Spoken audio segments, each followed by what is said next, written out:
মোনালিসার চিত্রকর্ম দেখেননি কিংবা নাম শুনেননি এমন মানুষ পাওয়া দুষ্কর। অন্তত রেপ্লিকা ছবি হলেও এটি দেখেছেন। বলা হয়ে থাকে মোনালিসাই পৃথিবীর সবচেয়ে রহস্যময়ী নারী।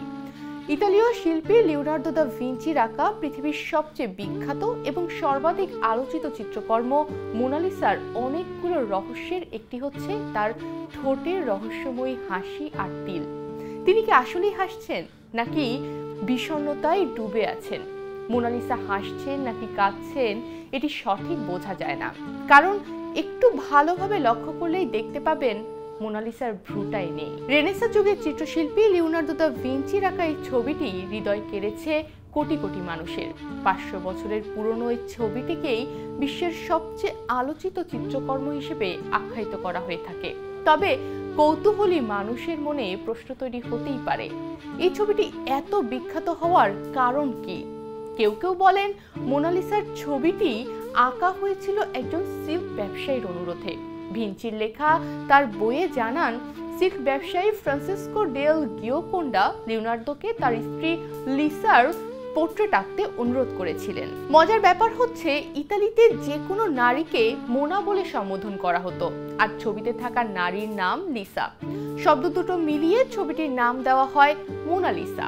আবার ছবিটির সঙ্গে লিওনার্দোর চেহারার অনেক বৈশিষ্ট্যের মিল থাকায় অনেকে এটাও মনে করেন এটা আসলে শিল্পীর নিজেরই ছবি। আবার অনেকের ধারণা এটি লিওনার্দোর মা কিংবা প্রেমিকার পোর্ট্রেট। এদিকে বাংলাদেশের জনপ্রিয় লেখক হুমায়ুন আহমেদ তার লেখা উপন্যাস নীতে বলেছিলেন, মোনালিসা এত সুন্দর কারণ তার ভ্রু নেই। তবে কি দা ভিঞ্চি মোনালিসার ভ্রু আঁকতেই ভুলে গিয়েছিলেন? ভিঞ্চির মতো এত দক্ষ একজন এই ভুল করবেন, এটা নিশ্চয়ই এত সহজে মানা যায় না। তাহলে মোনালিসার ভ্রু নেই কেন? গত কয়েকশো বছর ধরে এই প্রশ্নগুলো নিয়ে ভাবছেন চিত্রশিল্পী এবং ইতিহাসবিদরা। অবশেষে 2007 সালে এই মোনালিসার ভ্রু রহস্যের ইতি ঘটে। ফরাসি প্রকৌশলী প্যাসকল কোটে আল্ট্রা হাই রেজলিউশনের ক্যামেরা ব্যবহার করে নানা দিক থেকে খালি চোখে দৃশ্য অদৃশ্য 13 রকমের আলো ব্যবহার করে 240 মিলিয়ন পিক্সেলের বেশ কিছু ছবি উঠান। এত উচ্চ রেজলিউশনের ছবি মানে তাতে ছবির বিষয়টি অনেক খুঁটিনাটি ব্যাপারগুলো বিস্তারিতভাবে ফুটে ওঠে। এগুলো থেকে তিনি দুইটি অনুসিদ্ধান্তে পৌঁছান। প্রথমটি হলো, তাদের মতে ভিঞ্চির আঁকা মূল ছবিতে মোনালিসার ভ্রু ছিল, তবে সেটি ছিল খুবই হালকা।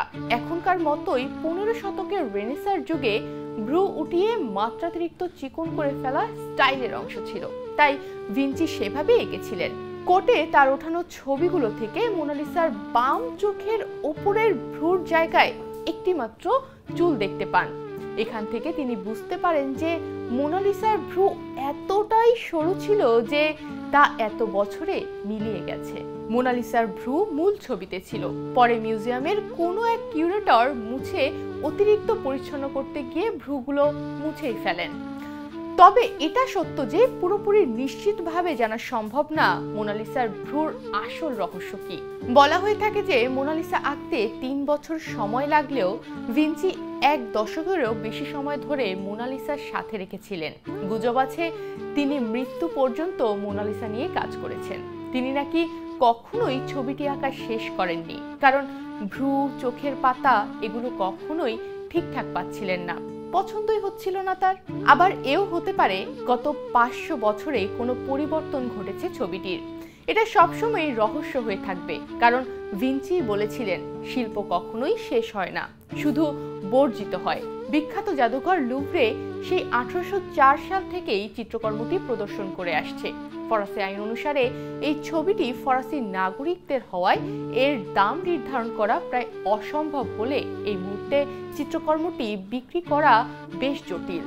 তবে 1962 সালে এর মূল্য ধরা হয়েছিল $10 কোটি, যার বাজার মূল্য $83 কোটিরও বেশি। আলোচিত এই চিত্রকর্মটি এখনো হাস্যোজ্জ্বল অবস্থায় থাকলেও পপলার কাঠের প্যানেলের ছবিটি আকার দীর্ঘ সময় পেরিয়ে যাওয়ার ফলে এর কিছু অংশে ফাটল ধরেছে, কিন্তু তারপরও সারা বিশ্বে যুগের পর যুগ এই চিত্রকর্মটি মানুষের হৃদয়ে থেকে যাবে।